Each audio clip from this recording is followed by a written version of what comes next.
Welcome to our channel. If you want to keep your Roku device running smoothly with the latest features and security updates, follow these step-by-step instructions to update your Roku firmware quickly. Step 1.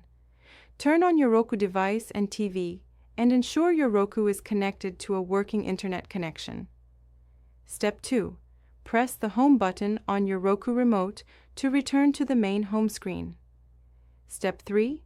Scroll down and select Settings from the menu options using your remote. Step 4. In Settings, navigate to and select System to access system-related settings. Step 5. Choose System Update from the System menu to view your current firmware version and update options. Step 6. Select Check Now to manually search for available firmware updates. Roku will contact its servers to check for new versions.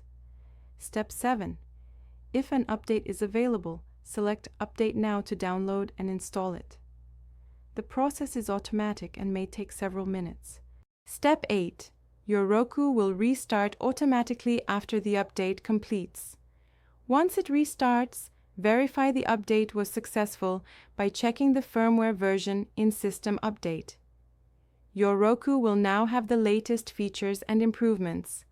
Don't forget to like this video and subscribe to our channel.